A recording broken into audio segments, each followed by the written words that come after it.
রায়হান আর বেঁচে নাই।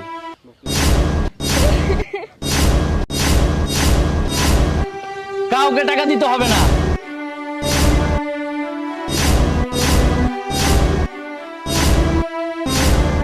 আমি মরি নাই, আমি বেঁচে আছি। আমি শুধু তোমাদের পরীক্ষা করার জন্য এই অভিনয়টা করেছি।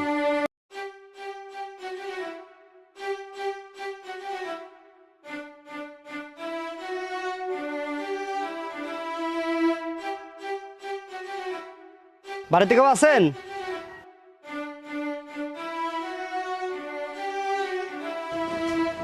কে বাবা তুমি? কাকে চাও? এটা কি রায়হানের বাড়ি? হ্যাঁ। আপনারা সবাই এদিকে আসেন। এই বোমা, এই তোমরা সবাই আসো তো। আসো আসো।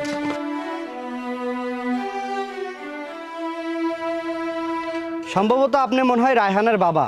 জি। এখন ঘটনা হচ্ছে, আমি আর রায়হান বিদেশ থেকে একসাথে আসছিলাম। তো আসতে রাস্তায় রায়হানের স্ট্রোক হয়। রায়হান আর বেঁচে নাই। কি কি বলো বাজান? আমার ছেলে নাই। আঙ্কেল, আপনি কান্না করেন না। এখানে একটা সমস্যা আছে। রায়হান বিদেশ থাকতে আমার কাছ থেকে 2 লক্ষ টাকা নিয়েছিল, বলছিল বাড়িতে যা দেব। তা এখন ও তো আর বেঁচে নেই, ও তো টাকাও দিতে পারবে না। এখন আপনাদের মাঝে থেকে যে কোনো একজন আমার টাকাটা দিয়ে দেন, আমি চলে যাই। তারপরে আপনারা ওর দাফন কাফন করেন। আর যদি টাকা না দেন, তাহলে এই লাশ আপনি নিতে পারবেন না।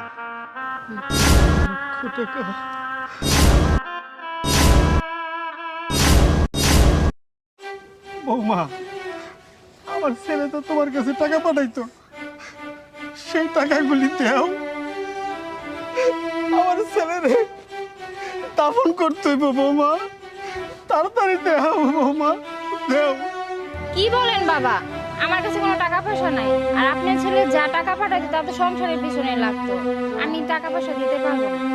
আমার মেয়ে টাকা কোথায় পাবে? আমার মেয়ের কোনো টাকা দিতে পারবে না। টাকা তো আপনার কাছেও আছে। আপনার ছেলের লাশ আপনিই নেন।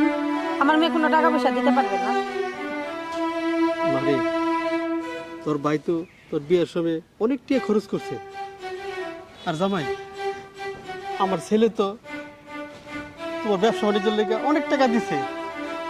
তো তুমি 2 লাখ টাকা দাও না, আমার ছেলেরে দাফন করতে হইব। দাও না বাজান। কি বলতেছো বাবা? আমাদের কাছে কোত্থেকে টাকা আসবে? তুমি তো দেখছো তোমার জামাই ব্যবসায় লস খেয়েছে, আর আমরা টাকা কই পাবো? এইটা আপনি কি বলতেছেন বাবা? ভাইয়া যখন টাকা পাঠাইতো, সব টাকা তো ভাবির কাছে পাঠাইছে। ভাবির কাছ থেকে টাকা নেন, আমাদের কাছে কোনো টাকা নেই। আর ও তো ঠিকই বলছে, প্রতি মাসে তো ভাবিরেই টাকা পাঠাইতো সব টাকা। তো তুমি ভাবিরে বলো। বাজান, একটু দাঁড়াও তুমি, আমি টাকা নিয়ে আসতেছি। দাঁড়াও বাজান, এই নাও বাজান, এটা আমার ধানের জমি, এটা তুমি নেও। তুমি আমার ছেলেরে দেও, আমার ছেলেরে। আমি কতদিন হয় দেখি না বাজান, নেও নেও আমার ছেলেরে দাও। এটা আমার শেষ সম্বল বাজান, আমার শেষ সম্বল। কাউকে টাকা দিতে হবে না।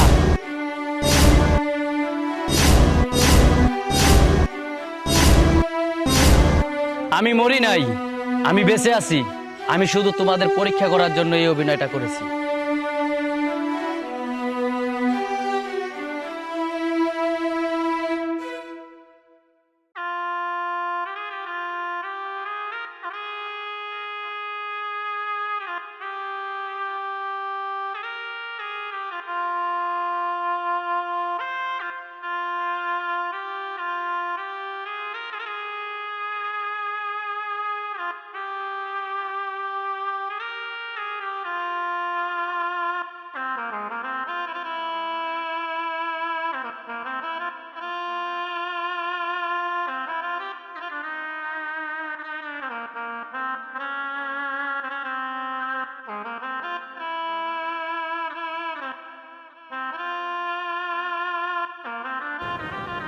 হ্যালো, তোমার কতক্ষণ ধরে ফোন দিতে, ফোন রিসিভ করো না কেন? আরে তুমি তো ফোন দিতেছো, আমি কাজে ব্যস্ত আছিলাম, তাই ফোন রিসিভ করতে পারি নাই। এখন বলো, কি বলবা তুমি? তোমার না বলছি টাকা পাঠাইতে, টাকা পাঠাও নাই কেন? আরে তোমার টাকা পাঠাইতে বলছো, তোমার না গত সপ্তাহে 15,000 টাকা দিলাম।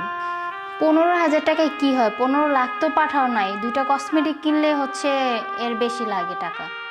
দেখো, তোমার 15,000 টাকা দিছি, তোমার কাছে টাকা মনে হয় না। আমার টাকা লাগবে, আমি এত কিছু বুঝি না। তুমি কালকে টাকা পাঠাবে আমার জন্য। রাখলাম। কি হয়েছে রে বন্ধু তোর? বন্ধু, কি আর কম কষ্টের কথা। আমার শুধু বাড়ি থেকে ফোন দিয়ে খালি টাকা টাকা ছাড়া কিচ্ছু বুঝে না। এত কষ্ট করে টাকা পাঠাই, তারপরও ফোন দিয়ে খালি টাকা টাকা করে। আমি যে কি অবস্থায় আছি, আমার একটু খোঁজ খবর নেয় না। বন্ধু, তোর জন্য আমার খুব কষ্ট হয়। কি করবি ক? আমরা প্রবাসীরা কষ্ট করে টাকা না পাঠাইলে পারে বাড়ির মানুষ সুখে থাকতে পারে না, আর টাকা পাঠালে আমাদেরকে খোঁজ খবর নেয়। কি করবি ক? মন খারাপ করিস না বন্ধু। গত সপ্তাহে 15,000 টাকা পাঠাইলাম, আজকেও ফোন দিয়ে কইতেছে আমার টাকা লাগবো। টাকা ছাড়া কিচ্ছু বোঝে না। টাকা দিলেই তার সাথে কথা হইব, না দিলে কথা হইব না। এই কথা বলে ফোনটা রাগ করে কাইটে দিল। কি করবো দোষ, মাথার কাম পায়ে ফালাইয়া এত কষ্ট করে টাকা পাঠাই, তারপরেও না তাদের মন পাই না রে দোষ। বন্ধু রে, তুই মন খারাপ করিস না। কি করবি ক? আমার প্রবাসীরা টাকা পাঠালে বাড়ির মানুষ ভালো থাকে। মন খারাপ করিস না। আচ্ছা যাই হোক দোষ, সব কথা বাদ দে। আগামী মাসে আমি বাড়ি যাবো। আরে আমি তো আগামী মাসে বাড়ি যাচ্ছি। ও, তুইও বাড়ি যাবি? হ্যাঁ তাহলে আমার একটু উপকার করবি। হ্যাঁ, করবো না কেন? অবশ্যই করবো। আমি আমার পরিবারে একটু পরীক্ষা দিতে চাই। তাই নাকি? বাকিটা যাইতে যাইতে তোরা আমি বুঝাই দিই মনে। ঠিক আছে, তাহলে জমে আনন্দ করেও যাওয়া হবে, পরীক্ষাও নেওয়া হবে। ঠিক আছে দোস্ত, ওকে। বন্ধু, তুই আমার অনেক বড় উপকার করছস। তুই আর আমি এই পরিকল্পনা যদি না করতাম, তাহলে এদের এই রূপ কখনো আমার সামনে আসতো না। সি সি, তোমাকে আমার স্ত্রী ভাবতে ঘৃণা লাগতেছে। তুমি না আমাকে ভালোবেসে বিয়ে করেছিলা? এই তোমার ভালোবাসার নমুনা? সি, তোমার ভিতরে যে এইগুলা লুকিয়েছিল আমি কখনো ভাবতেও পারি নাই। তোমার যখন যেটা লাগছে তখন আমি তোমাকে সেটা দিয়েছি। তোমার জন্য এত কষ্ট করে, ঠিক আছে, মাথার ঘাম পায়ে ফেলাইয়া তোমাদের প্রত্যেকের খুশি রাখার জন্য, ঠিক আছে, আমি টাকা পাঠাইলাম। বাবা, তোমার এত কষ্ট করে তোমার জমির দলিল দিয়ে আমার লাশ নিতে হবে না। আমি এখনো বেঁচে আছি, আমি মরি নাই। বাবা, তুমি যে আমার এত ভালোবাসো, এটা আমি এতদিন বুঝি নাই। তোমার পছন্দের মাইয়া বিয়ে না করে অনেক বড় ভুল করছি। তুমি আমার মাফ করে দিও বাবা। বাজান, তুমি তো আমার কলিজার টুকরা বাজান। তুমি তো কোনো ভুল করো নাই। তুমি আইছো, এটি আমার অনেক বড় পাওয়া রে বাজান, অনেক বড় পাওয়া বাজান। তোরা এখন এই মুহূর্তে আমার বাড়ি থেকে বের হয়ে যাবি। একজন কেউ আমি দেখতে চাই না, বের হয়ে যা। আর তুই কি মনে করছস তোর অ্যাকাউন্টে যে টাকা পাঠাইছি, তোর অ্যাকাউন্টে টাকা থাকবে? ওই টাকা আমি আসার আগে ট্রান্সফার করে নিয়ে নিছি। কি বলছো এইসব? আমার মেয়ে কোথায় যাবে? এই বাড়ি আমার মেয়ে করছে, এই বাড়ি আমার মেয়ের নামে, আমার মেয়ে এই বাড়িতেই থাকবে। স্যার, জি, আপনি যেটা বলছিলেন সেটা করছি। ম্যাডামের অ্যাকাউন্ট থেকে টাকা ট্রান্সফার করে আপনার অ্যাকাউন্টে টাকা দেওয়া হয়েছে। আর আপনি বলছিলেন জমির দলিলটা ট্রান্সফার করতে, আচ্ছা। ওনার নাম থেকে আপনার নামে আনতে। জি। এটা হয়ে গেছে। আপনি এখন একটা সাইন করে দিলেই আপনার নামে হয়ে যাবে। আচ্ছা ঠিক আছে।